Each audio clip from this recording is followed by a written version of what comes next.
स्वामी समर्थ बीडी सहकारी संस्था विरुद्ध कामगार सेनेचे जिल्हा उपनिबंधकांना निवेदन। सहकारी संस्थेच्या नावाने बीडी कामगारांची लूट। सोलापूर शहरातील श्री स्वामी समर्थ बीडी उत्पादक सहकारी संस्था 31/3/2024 रोजी संचालक मंडळाने कुठलीही पूर्वसूचना न देता अचानक बंद केली।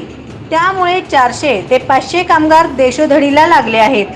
म्हणून ताबडतोब कारखाना चालू करा व महिला बीडी कामगारांचे संपूर्ण देय रक्कम मिळवून द्या आणि कायदेशीर कारखाना बंद करणाऱ्यावर कारवाई करा, अशा मागणीचे लेखी निवेदन महाराष्ट्र कामगार सेनेच्या वतीने प्रदेशाध्यक्ष विष्णू कारंपुरी महाराज यांच्या नेतृत्वाखाली माननीय उपनिबंधक सहकारी संस्था सोलापूर यांच्याकडे देण्यात आले आहे।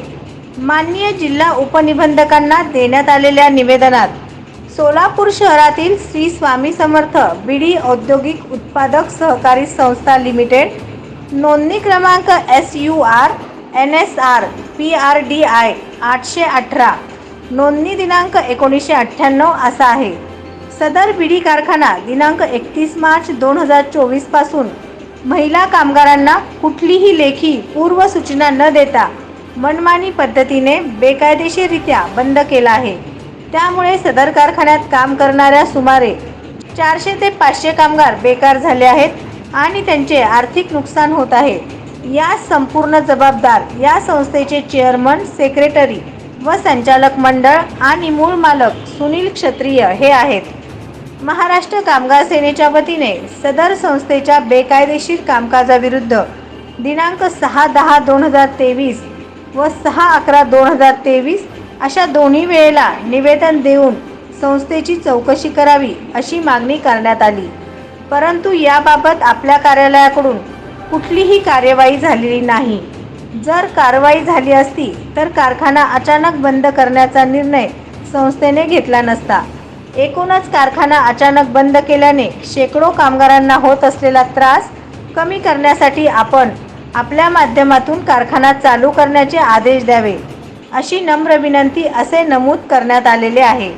माननीय जिल्हा उपनिबंधक यांना विष्णू कारंपुरी महाराज यांच्या नेतृत्वाखाली निवेदन देणाऱ्या शिष्टमंडळात रेखा अडकी, विठ्ठल कुराडकर, अमित भोसले, रमेश चिलवेरी पाटील आदींचा सहभाग होता। जय महाराष्ट्र। सोलापुरामध्ये सहकारी तत्वावर बीडी उत्पादक कारखानदारांनी सहकारी कायद्याचा आधार घेऊन लाखो कामगारांना फसवणूक करत असल्याचे प्रकार या सोलापुरामध्ये होत असताना शिवसेना उद्धव बाळासाहेब ठाकरे पक्षप्रणित महाराष्ट्र कामगार सेनेच्या वतीने आम्ही DDR साहेबांना अनेक वेळा तक्रारी केल्या। एकही कारखान्याचा सहकारी संस्थेच्या कारखान्याचा ऑडिट झालेला दिसत नाही। ऑडिट करत नाहीत। चेअरमन काम करत असतो, संचालक मंडळ काम करत असतो। केवळ लोकांचे ध्येय रक्कम बुडवण्याचं काम या सहकारी संस्थेच्या माध्यमातून होत आहे। या बाबतीमध्ये यापूर्वी निवेदन दिलं आम्ही, पण अलीकडंच 31 मार्च रोजी बिकुसा यमासा कारखान्याचे मालक सुनील क्षत्रिय यांनी चालवत असलेल्या श्री स्वामी समर्थ बीडी उत्पादक सहकारी संस्था या कारखान्यामध्ये 400 ते 500 महिला कामगार आहेत। यांना कुठलाही पूर्वसूचना न देता कारखाना अचानक बंद ठेवलं। त्यामुळं 400 ते 500 कामगार हे बेकार होऊन उपासमारीची वेळ आलेली आहे। ही परिस्थिती त्या संस्थेच्या संचालक, चेअरमन, सेक्रेटरी आणि बिकुसा मालकांचा आहे।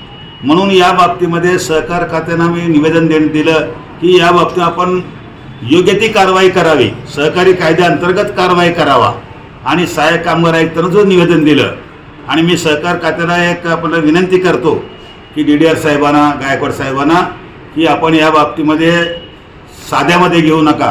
हे अत्यंत महाभयंकर हे स्मगलर आहेत बीडी उद्योगाचे। या स्मगलरांचा बंदोबस्त करा, सहकार संस्थेचा बंदोबस्त करा, अन्यथा निवडणूक होईपर्यंत वाट बघू आम्ही आणि त्यानंतर एक कार्यालय देखील बंद करण्यात मागपुढे बघणार नाही असा इशारा देतो। आणि माझ्याबरोबर आज आमचे जिल्हाध्यक्ष आणि सोलापुराचे शिवसेनेचे उपशहर प्रमुख अमित भोसले, पाटील साहेब, माझे सहकारी रेखाताई आडकी, विठ्ठल कुराडकर, गुरु कोळी, आम्ही या ठिकाणी निवेदन देण्यासाठी आलेलो आहोत। आणि या बाबतीमध्ये नागरिकांनी ज्या कारखान्यात तुम्ही काम करता बिकुसामध्ये किंवा स्वामी समर्थमध्ये त्या लोकांनी संपर्क साधावा असं आवाहन करतो। जय हिंद, जय महाराष्ट्र। नवनवीन बातम्या पाहण्यासाठी SB न्यूज चॅनलला लाईक करा, शेअर करा, सबस्क्राईब करा।